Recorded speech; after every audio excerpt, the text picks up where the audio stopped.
and I wanted to let you know that it's a great birthday present because today's my birthday. Oh, that's great, Paul. And I'm so glad we've gotten back in touch too, because we used to be in touch fairly frequently back in the day when we were both close friends with Mickey Spillanes, and you were right there on the ground. That's true, and so what I'm doing today is I'm unboxing some work that you have been working on for the past 15 years or since Mickey passed away in 2006. And so I'm getting ready to open it right now.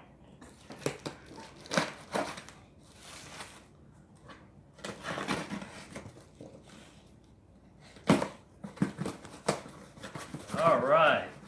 Now that's not everything, Paul. It's a bit of it, though. You've got a pretty good slug of it. Yeah, it looks fascinating here. I'm getting ready to open up here this package, and we've got the first one here is The Will to Kill. And that one is very new to me. I haven't heard of that one before. That's fairly new. That's in the last few years.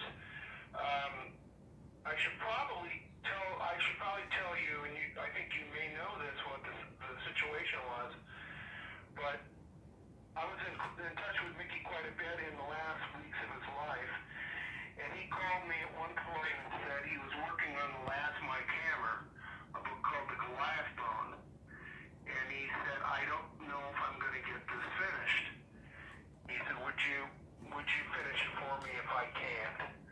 And I, of course, was, that choked me up a bit, and I said I would be honored and hope it was an honor I didn't have to, fulfill. Hope he'd finish it.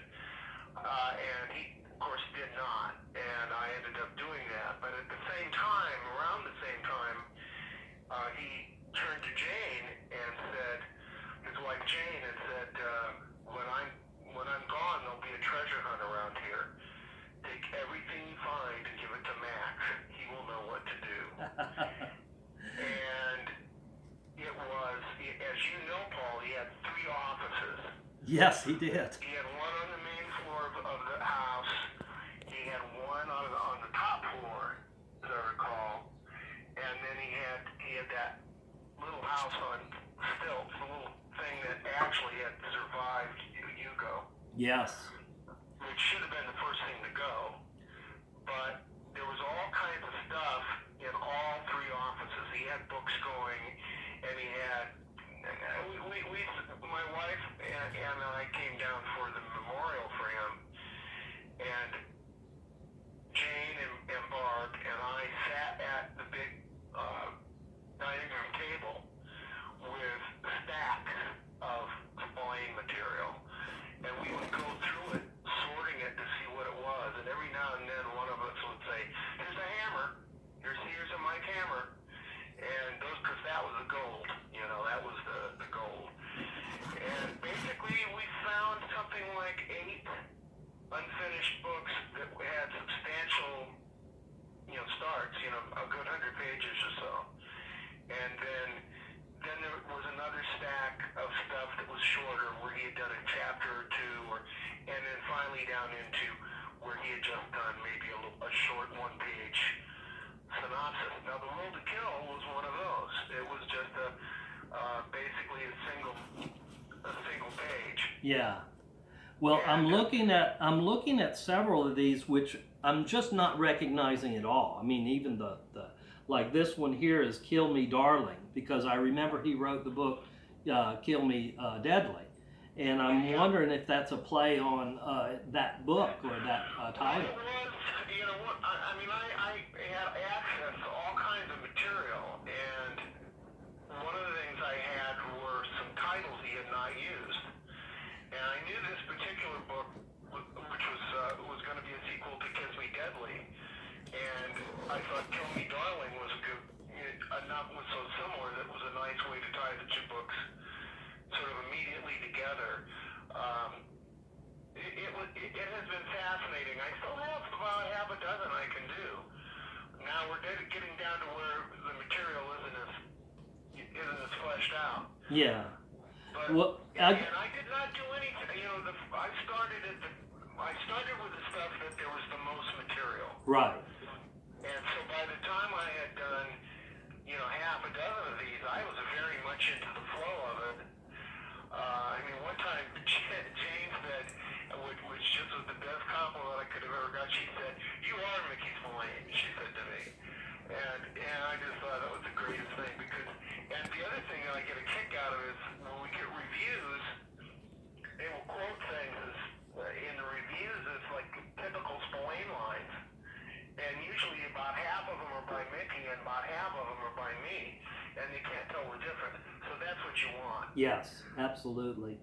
Well, Max, I got all these books out. I can't wait to look through them, and I thank. They're all inscribed to you. Well, thank you so much. That is so great. And there's a quick question that I wanted to ask you before we hang up. After you started working on some of these manuscripts, and you are the official, I guess, conserver, or what would you call yourself as being? Kind of a literary executor in a weird way. Okay. You know? Because these are not, there've been a whole bunch of these famous characters who've been continued by other writers, like Perrault Absolutely. and Spencer and all these characters.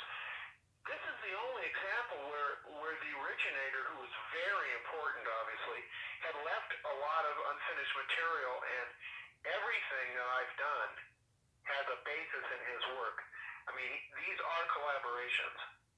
Well, I thank you so much for doing that. It's a labor of love, and you've done so well with organizing all these manuscripts and working on them and trying to. Currently, you're working on a biography of Mickey Spillane, and how is that going? I'm probably about halfway through, and I have a lot of material here that I've gathered over the years, not really intending it for this purpose, just as a fan and someone interested in Mickey.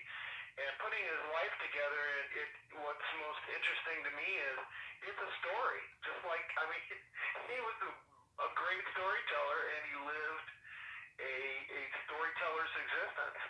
So I find myself at the end of a chapter, and there's kind of a cliffhanger, just like I was writing a Mickey Spillane book.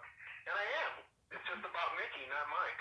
That's true. And he lived such a action-packed life himself that there's so many chapters that you could write about him that don't pertain to writing. Yeah, I think one of the most interesting things about him was how he was a very sweet, kind of gentle soul, and yet he could surprise you. I remember we were sitting at I'm sure you remember even more vividly than I do, Oliver's Lodge. Oliver's Lodge, yeah. And he and I were sitting there, and it was a kind of a special occasion, and he had my camera suit on, which was rare, but he had he had a suit and a hat and the whole deal.